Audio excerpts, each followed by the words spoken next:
Pac-12, welcome to the party. And of course, Herm Edwards, we want to hear from you.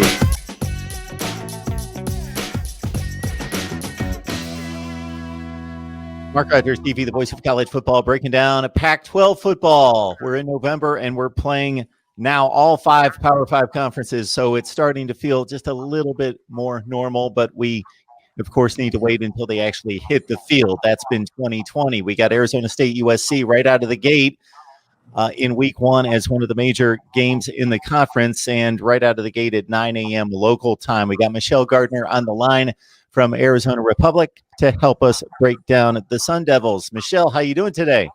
I'm great. How are you? I am doing just fine. Want to remind everyone to like, comment, share the videos on social media, and of course, subscribe right here for previews, predictions, and live streams every day. Herm Edwards, interesting situation, interesting hire, all of those things. Now he's been in place, his structure, his organization, his approach, and the whole CEO, NFL type vibe and elements to what he's doing. Of course, this has been a different offseason for everyone. How has Herm Edwards talked about his preparation for this season and being able to engage with his players and make it as normal as possible? Well, he says they've been getting ready for this game for a couple months now. They've been kind of taking a business as usual mentality even before they knew when they were going to play. He wanted to get the guys in a mode of, hey, competing with each other. If you're not competing against somebody else, let's compete against each other for playing time, for, whatever. So Herm is just very even keel. He doesn't get too up or too down. He kind of just toes the line. In regards to one Jaden Daniels, of course, he broke out last year. He, unlike a lot of freshmen, actually played his best when it counted the most against the major opponents in deficit. Fourth quarter, what has been talked about regarding straight from Jaden himself and from Herm Edwards and the offensive coaching staff in regards to his development? What are those next steps for him? Well, he's put on about 10 pounds. They wanted to make him a little bit more stronger, more durable, be able to withstand the pounding of major college football. So he's buffed up. And the one thing is we're not allowed to go to practice anymore, the whole COVID thing. So we're not allowed to be in practice every day, which really blows when you're a beat reporter and you're used to being there. But the school's done a great job of giving us information, supplying photos, supplying videos. He's buffed up. I mean, he is noticeably stronger, more muscle definition.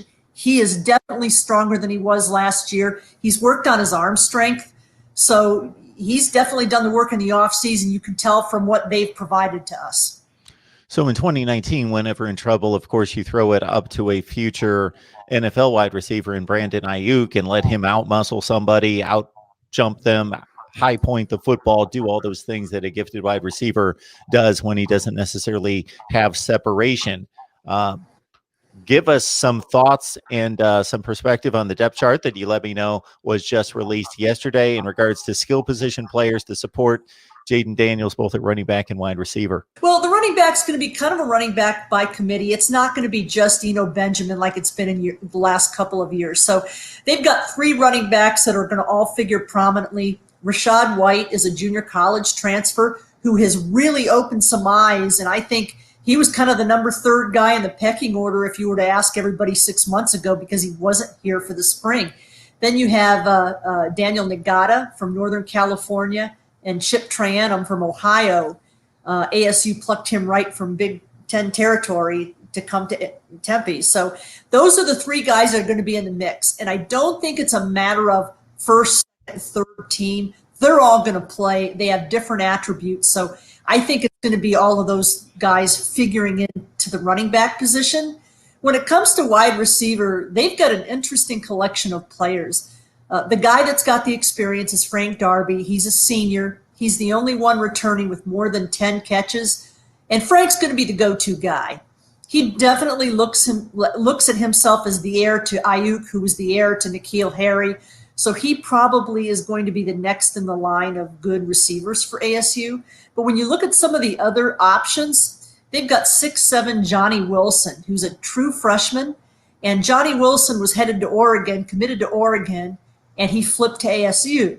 And that was kind of a big coup for Herm Edwards because when you've got a guy flipping from Oregon to come to ASU, that says something.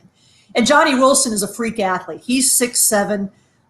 He can go get the ball. And then they've got a tight end in Curtis Hodges who's 6'8".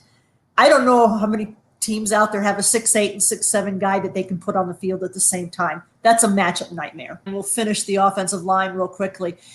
They've only got one returning starter that was in this program last year. The only guy coming back that started at ASU last year is Donovan West, and he's a sophomore.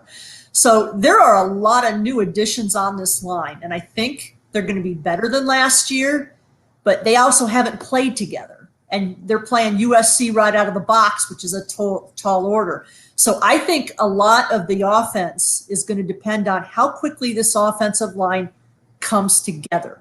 Well, they've got 9 returning starters on defense. That's a good start. And the defense was decent last year. The biggest problem that they've had in recent years is the lack of a pass rush. So now you're looking at your defensive line. They're moving from the 3-3-5 defense to the more conventional 4-man front. So everybody thinks that that's going to help solve that problem a little bit. So the defensive ends, they've moved Jermaine Lole from the defensive end to the 3-technique tackle. And then they've got Tyler Johnson, who they've moved from linebacker to the defensive end to help get a pass rush. So as good as this defense is, and when I say good, I mean the secondary and the back end of the defense, the question mark is really along the defensive front, and are they going to put the pressure on the passer?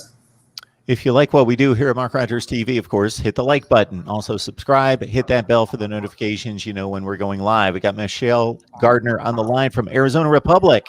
Got some Pac-12 football this weekend. Looking forward to it. USC, Arizona State, a big one right out of the gate in the Pac-12 South Division, the game at the Coliseum. And all right, here we go. 9 a.m. kickoff, 9 a.m. local time, so everybody on the East Coast can be comfortable and everything's served up for them when they want it at noon Eastern time. So for you folks who haven't kept up with the network battles of game times and game windows, basically, obviously, the primetime window is secure at ABC and ESPN, has been for years and years and years the highlight of the big games. But Fox is countered that in the last couple of years and in pumping up a noon kickoff Eastern time and putting its best games there, typically a Big Ten game at noon Eastern time. So Arizona State, USC hit the field at noon Eastern time. For us here in Connecticut, hey, that's all well and good, but if you're actually at the game, playing the game, you not only, you know, it's one thing, Michelle, to say 9 a.m. On a Saturday for most of us, you got to run some errands or do something, be awake at 9 a.m. But to actually go out there and run a 4.3 and hit people at 9 a.m. is quite the ask. Well, Herm said yesterday on his conference call, they've got a 4:45 breakfast call. Well, you know, for Herm, he's used to getting up at 4 o'clock in the morning. He does that every day. College kids, it's a little different. He's kind of really, again, he doesn't get too high or too low. And he has said all along, ASU practices in the morning. So they're used to being up in the morning. Now, 4 o'clock, 4:45, that's a little different story. But they do practice in the morning. And now with the COVID protocols and the testing every day, they're used to getting up early. So what Herm has also told his guys is, go to bed early this week. Don't wait till Friday night and think you can go to bed at 8 o'clock at night and be ready to play. So I know yesterday we talked to Ricky Pearsall, a wide receiver, and he said he's going to bed at 8 o'clock every night this week. So that's kind of what you got to do. And these guys have been waiting for 8 months to play a football game. They're pretty excited. You know, they've got a national platform for this game against one of the top teams, one of the top football brands in the country. They're ready to go. And typically that first game is against an FCS team or a lower level group of 5, typically, although there are, of course, marquee matchups staged around the country in a normal year. But you dive right into conference play, the Pac-12 championship, of course, in the mix right out of the gate against a USC on the road. I'm a bit surprised by this line that the Trojans are an 11-point favorite at the Coliseum. I don't know if you have any thoughts about that, and dive right into your USC analysis. Obviously, that starts with Keaton Slovis, who took over for Jaden Daniels and threw 30 touchdowns last year.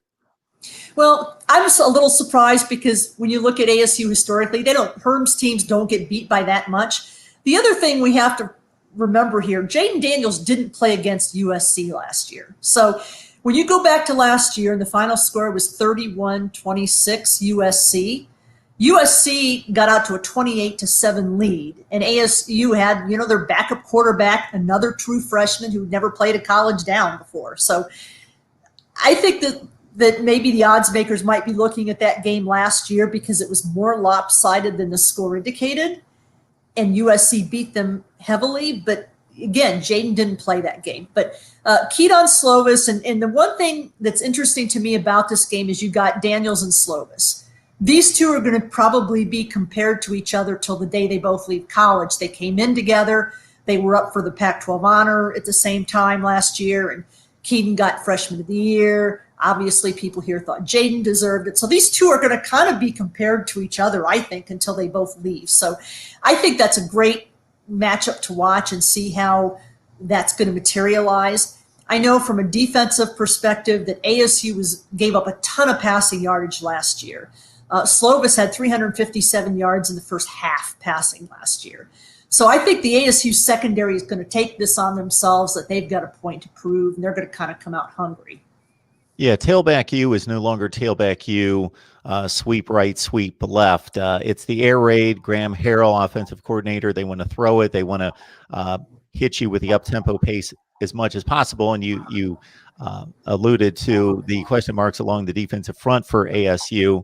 So they will be put to the test right out of the gate in regards to probably coming at Keaton Slovis somewhere in the neighborhood of 40 times per game with USC. The Trojans gave up more points than they ever have on defense last year, but I don't want to overstate their struggles on that side of the football. 12 of 13 tacklers come back, and it's an extremely talented unit, as it always is. Maybe just the sum of the parts don't completely add up to what they should be. No, I agree. And, USC should be the team to beat in the Pac-12 every year. It's USC. It's Los Angeles. They've got the best recruiting base. They've got, it's the brand. It's the USC brand. So, USC is the team that's always going to have the athletes. They should be favored every year. So, and ASU knows that. And I think this is for ASU. They're looking at this as a chance to go prove that they're a good national brand now too, with Herm coming in and some of the coaches he's brought in. This is a chance for them on a national television platform to kind of put their name out there too and say, hey, we're as good as these guys. Don't sleep on this one figuratively. Don't sleep on this one literally if you're out on the West Coast and sleep in on Saturday morning, because you don't want to miss this one. I will be watching. USC Arizona State should be a huge one to determine who eventually gets to that interesting weekend of the Pac-12 championship game and the various seedings that will correspond on that final weekend. Hopefully we get there all safe and sound. Arizona State, USC, Michelle Gardner, Arizona Republic helps us break it down. Michelle, we thank you so much for stopping by. Anytime.